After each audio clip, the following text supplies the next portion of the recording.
Hey everyone, this is Pause or Repeat. Here we figure out whether a game is really worth your time and money. Today's game is Atomfall. Atomfall is a new game IP from Rebellion Developments, a studio that has been around since the 90s. In more recent years, however, they have been known for the Sniper Elite series, and this one is a departure from that. So with that being said, let's take a look at Atomfall, starting first with the gameplay. Atomfall is a survival action game first and foremost, with RPG elements thrown in. This is clear from the very start of the game, as you are taught how to craft bandages and more shortly after, as well as how to survive on the world of Atomfall. Think of it like a mix between Fallout and Stalker, but British. Fallout because the game has the vibe and atmosphere of a Fallout game and some RPG mechanics, and Stalker because you're going to be scrapping for a while once you start the game to get your bearings. You'll feel pretty weak early on, but that's on purpose. There's plenty of quests given to you via leads that you find in the world, and lots of them overlap with each other or have steps that get unlocked via actions or dialogue with the NPCs. The quests easily can bring out the inner detective in you, something that can also happen in Fallout. For weapons, you'll either be using melee or guns, but more likely melee because gun ammo can be scarce and inventory space is limited. The upside to that is that guns do have a real impact, and you can even threaten enemies with a gun. Moving on to the story. The story of Atomfall takes place in a post-apocalyptic Britain after an event called the Atomfall took place. This event was a nuclear disaster that left much of the world devastated and those close by stuck in quarantine. Despite the circumstances, people managed to survive in their own ways, yourself included as a wanderer of the world who has found themselves in the inclusion zone. But now the question still stands. Pause or repeat? Is this secretly a Bethesda game? Oh, wait, it's actually not as buggy as one, so maybe it isn't. Oh, he went there. Hey, but you know what? That's the charm about these kind of style of open world games. Yes, Atomfall is what happens when Fallout, Outer Worlds, and Far Cry crash into a BBC documentary about nuclear disasters, but then someone adds Colts, cricket bats, and a metal detector for good measure. And that metal detector is very useful alongside all the other things that you'll be able to carry in your small little inventory, because yeah, your inventory is very, very tiny in this game, but that's part of the point of it. You're not meant to be gathering and picking up every single thing that you come across. That's for the Bethesda games, okay? This game is all about managing your resources. It's a survival game, really, when it comes down to it. And actually, that means that it's a survival game for the NPCs as well, which is why when you actually use a gun, it's gonna make a gun be useful against them. Well, I never want to live through a nuclear disaster, and I mean, think about it. I mean, everything would be very, very scarce. So Atomfall drops you straight into a radioactive British nightmare. You'll have to scavenge, like Henrik is saying. You have to craft, barter, sneak, fight, and talk your way through it all. It's like playing Elder Scrolls if you had to trade, dragons for British paranoia and your mace for a rusted shotgun, I might add, Henrik. Yeah. And it is a very British setting. Like, the characters all have the accents you can imagine. There's all little different British slang thrown in there as well. Very much just British architecture and the design and everything as well.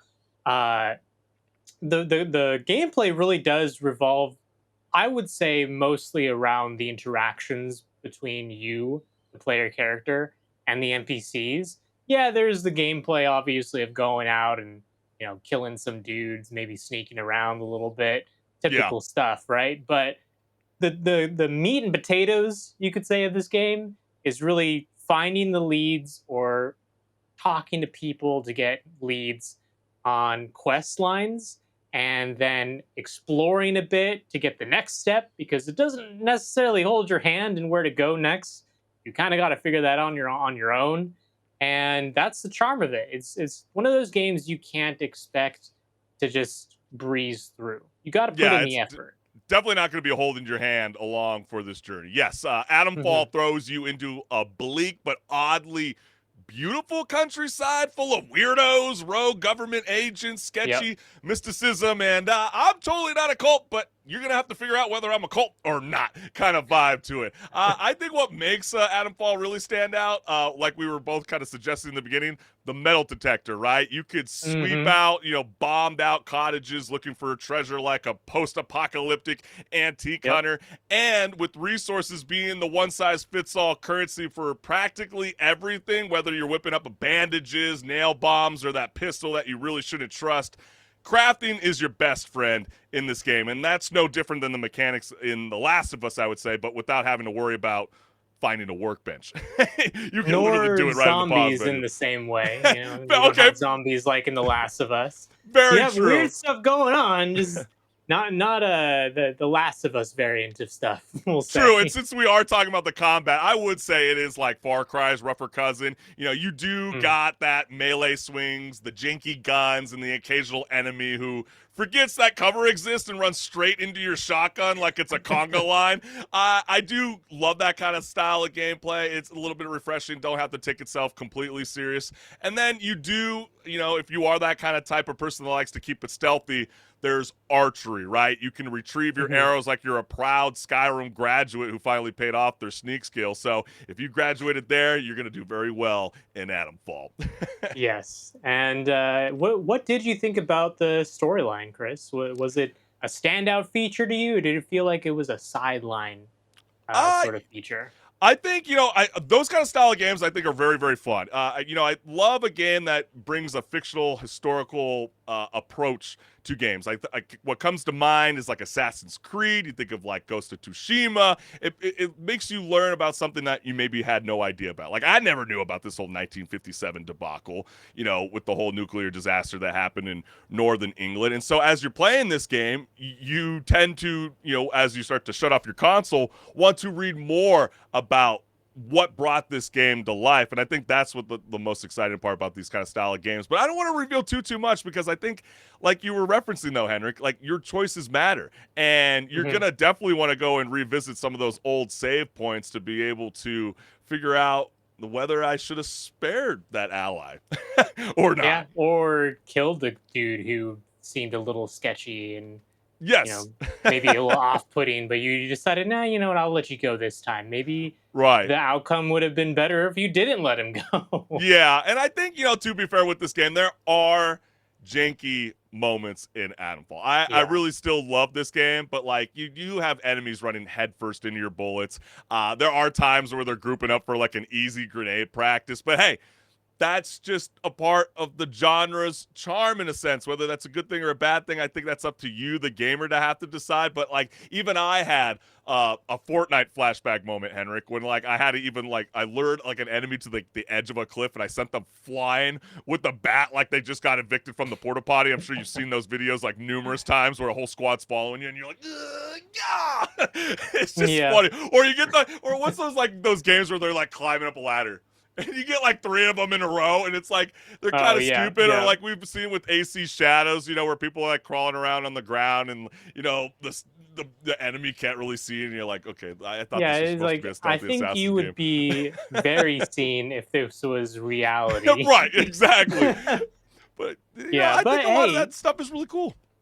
Yeah, it's a new IP, and I can appreciate that. Especially it's from a studio that didn't really delve into the open world just yet, so bugs are to be expected. And honestly, even just it from the merit of it just being an open world game, it's gonna be buggy in some respect. It's just, does it get in the way of having fun? And I would say no, it doesn't get in the way. It actually, if anything, adds a little bit of flair and excitement to some encounters where all of a sudden something unexpected will happen. Yeah, but it also does kind of remind me of some of the gimmick that we used to make fun of with Star Wars Outlaws. And I know you were you were very critical about some of that kind of style of gunplay and how it didn't really translate well with the video game. Some people might feel that way a little bit when it comes to Atomfall, but you can't take it too seriously. It's got that British sci-fi vibe nailed down, and for me, Henrik, that's a repeat. I had a total blast with it. I think it's really, really fun. I'm like really surprised because, you're like, where's the pause? Where you guys haven't been really hypercritical recently. But I don't know. I'm really, truly, I'm vibing with this game. I think it's a lot of fun. And if you're into like games like Fallout, like I am, you're gonna vibe with this game. But Henrik, what's the verdict? Well, if it was just the gameplay, I would actually say this is maybe a pause for me. But what really hooked me on this was the experience of the quest lines Yes. and the NPC interactions, especially because, like we were saying, the choices actually matter. And so, for that reason, it is a repeat for me as Yeah. well. Hey, well, there you go. You got it. Yeah, you're either going to be searching for that, wind scale nuclear disaster. You're going to go like off and go like, who killed that one lady in the church, and who needs Hmm. help on that cow field? Yeah, there's endless possibilities to explore caves, ruins, and so much more. But we want to hear from you, the gamers out there around the world. Is this a pause to play something else or a repeat for endless fun? Let us know what's good.